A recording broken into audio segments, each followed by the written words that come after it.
오늘도 이제 6월 이제 하루 남겼네요. 어제 우리 사회적인 동생 재철이가 이렇게 귀에서 소리가 난다고 걱정이 돼서 이렇게 전화가 왔더라고요.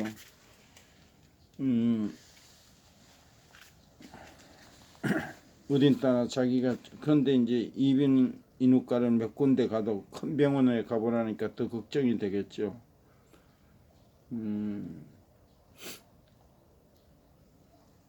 그러나 이제 이 성경에 보면 예수님이 이 땅에서 일하실 때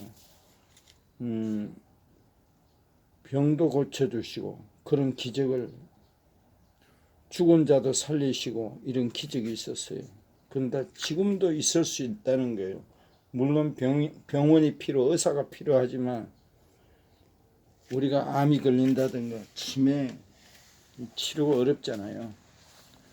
어느 인간의 그 어술로 어느 끄진 가지만 그리고 또 기적이라는 게 있어요. 어술로 되지 않을 때 지금도 하나님의 기적이 있어요. 그 성경에 보면은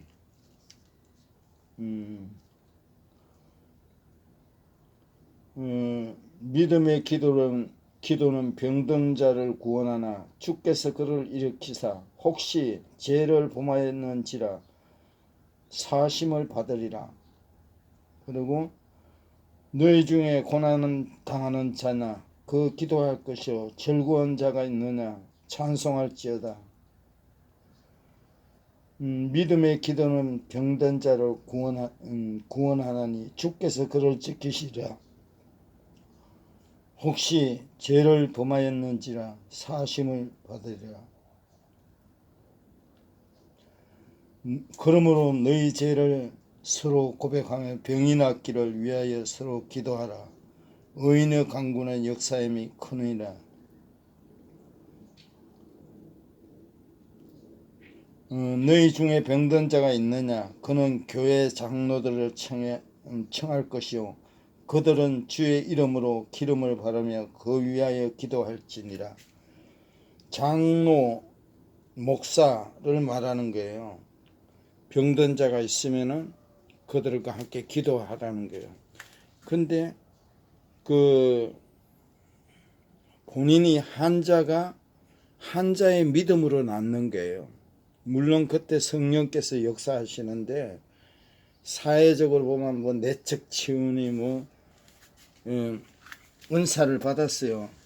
은사는 지혜의 은사, 지식의 은사, 믿음의 은사, 치유의 은사, 기적의 은사, 예언의 은사, 영분별의 은사, 방언의 은사, 방언 통역함의 은사, 예언의 은사, 피복제 은사, 가르치는 은사, 격려의 은사, 기부의 은사, 지도하는 은사, 자비의 은사, 성경에 이렇게 나와 있어요.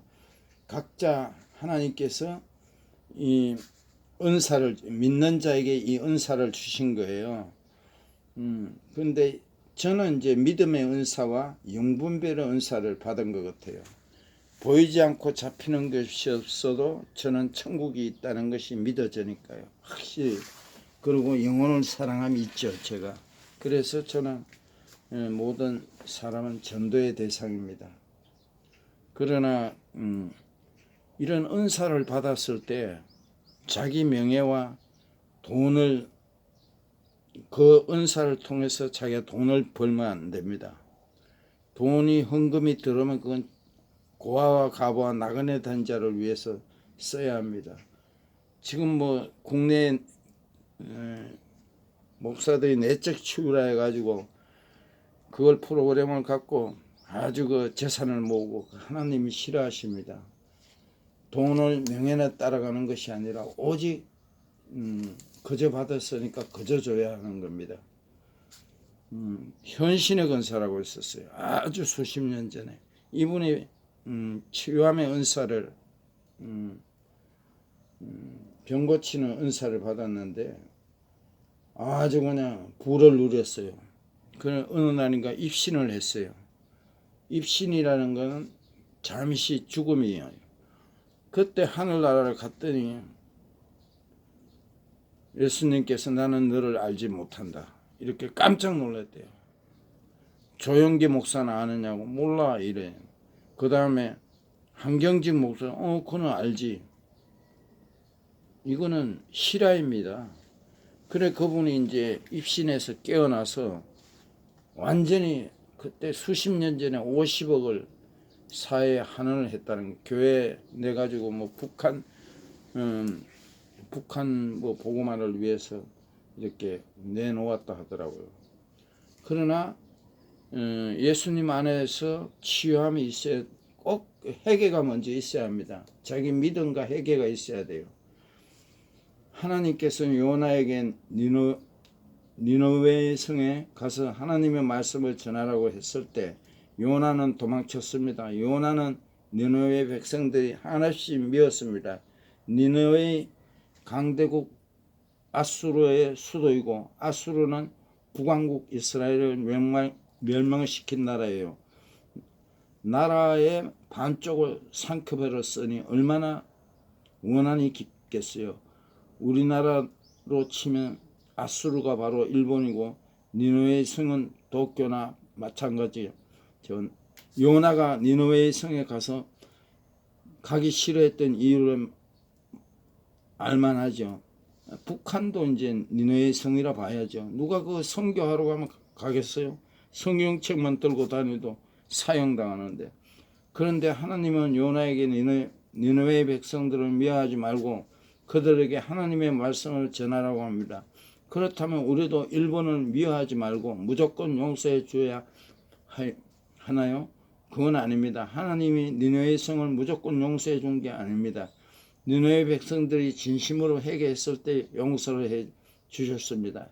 요나의 설교를 듣고 니느웨 왕이 백성들의 조서를 내립니다. 조서의 내용을 잘 살펴보면 회개를 어떻게 해야 되는지 모범 답안이 적혀 있습니다. 우선 모든 백성이 다 금식을 해라. 그리고 베옷을 입어라. 그랬어요. 여기까지 준비 단계입니다. 그 다음에 첫 번째 실천상 하나님께 부르짖으라. 그렇습니다. 그냥 부르짖는 게 아니라 힘써 부르짖으라입니다. 두 번째 실천상 각기 악한 길과 손으로 행한 강포에 떠나라고 합니다. 부르짖으라, 떠나라. 이 두 가지는 회개의 핵심 내용입니다. 부르짖으라. 이것은 지금까지 잘못한 것을 고백하고 용서를 빌라는 것입니다. 말과 입술의 회개입니다. 그 다음에 강포에서 떠나라. 이것은 잘못된 행동을 그만두고 새로운 삶을 시작하라는 것입니다. 몸으로 회개하는 것이고 행함과 실천으로 회개하는 것입니다. 니느웨 왕은 회개의 내용을 아주 정확하게 정리해서 백성들에게 선포했어요.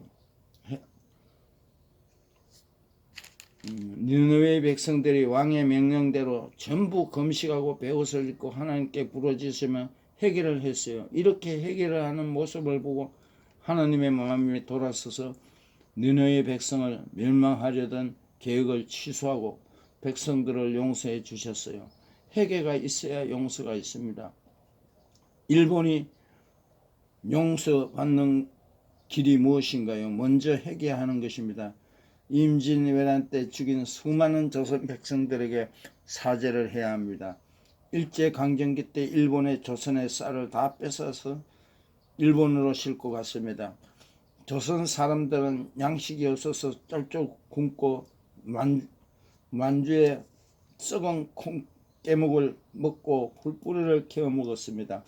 이런 사람들에게 일본은 사죄를 해야 합니다. 위안부 할머니들에게 사죄를 하고 학병으로 끌려가고 강산 노동자로 끌려갔던 사람들에게 사죄해야 합니다. 교회의 신사참배를 강요하고 신사참배를 거부하는 목사들을 고문하고 죽였습니다. 이에 대해 일본은 하나님 앞에 진심으로 무릎 꿇고 사죄를 해야 합니다. 이 모든 일에 대해 사죄를 할 때 하나님은 용서하심이 임하게 됩니다. 뭐꼭 일본이 아니더라도 우리가 이웃들에게 친구들에게 또 가족에게 잘못한 것이 있으면은 회개해야 됩니다. 회개하는 건 다시 돌아온다는 거예요. 그래서 내가 할 수 있는 것도 없고, 제철이가 많은 걱정을 하고 서울의 큰 병원에 가라니까 걱정이 되겠죠. 그래서 저는 기도하고 하나님께 기도합니다. 곡조 있는 기도를 하나님께 바치면서 제철이가 좋은 의사를 만나게 해주시고 병명이 확실히 알게 되고 치료함 있게 기도해야 되겠죠. 주여 나의 병든 몸을 지금 고쳐주소서. 모든 병을 고쳐주마 주 약속하셨네. 내가 지금 굳게 믿고 주님 앞에 구하오니 주의 크신 권능으로 곧 고쳐주소서. 나의 병을 고쳐주신 내가 믿사옵니다. 지금부터 영원토록 주 찬송하겠네. 나를 구원하신 말씀 어디든지 가오리니 나의 병을 고쳐주심 참 감사합니다. 아멘.